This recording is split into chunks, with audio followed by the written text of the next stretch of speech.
네. 김효을 김종훈입니다. 저도 이번 추석 연휴에 느꼈던 현장의 바닥 민심을 한마디 시작하겠습니다. 윤석열 대통령이 어찌 이리도 무능하고 무대책이냐. 아무리 국정 경험이 없다고, 아무리 대통령을 처음 한다지만 해도 너무하다. 윤석열을 찍은 손가락을 자르고 싶다. 이런 말들이 자자했습니다. 최근 미국은 인플레 감축법을 통과시켜 한국산 전기자동차 배터리에 유독 한국만 보조금 지원을 제외시켰습니다. 윤석열 정부는 그동안 입만 열면 한미동맹 강화를 외쳐왔는데 한국만 쏙 빼놓은 역대급 뒤통수를 맞은 것입니다. 윤석열 정부는 미국 중심의 글로벌 공급망 재편, 미중 경제 패권 전쟁에서 IPEF, 반도체 동맹 등에 가입하고 미국의 앞잡이 노릇을 적극적으로 자임했습니다. 그러나 돌아온 것은 글로벌 혹으로 횡당했을 뿐입니다.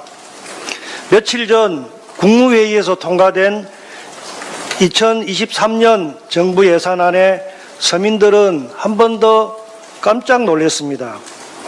코로나 상황에서 지역 경제를 그나마 부양해왔던 지역화폐 예산 700억 원 전액 삭감, 생활고에 시달리는 노인 공공 일자리 예산 1,000억 원, 취업난에 허덕이는 청년 일자리 예산 8천억 원, 지역 균형 발전에 그나마 역할을 하는 지역 SOC 예산 2조 8천억 원, 게다가 문화예술 체육관광 예산 900억 원까지 민생 예산을 대폭 삭감시켰기 때문입니다. 경기 후퇴기에 실업은 증가하고 생활물가는 오르고 서민층의 삶이 직격탄을 맞고 있습니다. 정부가 재정을 적극 투입해서 경기를 부양시키고 사회적 취약층에 대한 지원을 확대해도 모자랄 판입니다. 그런데 윤석열 정부는 거꾸로 긴축 재정을 편성하고 민생 예산은 대폭 축소했습니다. 반면에 부자 감세는 확대했습니다. 기업의 법인세 3%이나 종부세, 양도소득세, 상속세 완화했습니다. 윤석열 정부 5년간 부자 감세액은 연평균 13조 원, 전체 60조 원에 해당됩니다. 이만큼 세수가 감소하기에 내년 예산부터 취약계층의 복지 예산 대폭 줄였습니다. 국민들은 묻고 있습니다. 윤석열 대통령은 과연 누구를 위한 정부인가? 윤석열 정부는 경제 무능과 외교 실패를 덮기 위해 문재인 정부 인사의 정책 뒷조사, 야당 대표에 대한 저인망식 정치 보복, 이런 표적 수사로 나라를 엉망으로 만들고 있습니다. 야당 대표에 대한 표적 기소는 윤석열 정부의 무능에 쏠리는 국민의 눈을 잠시라도 돌려보려고 하는 얄팍한 정치쇼이자 치졸한 정치 탄압입니다.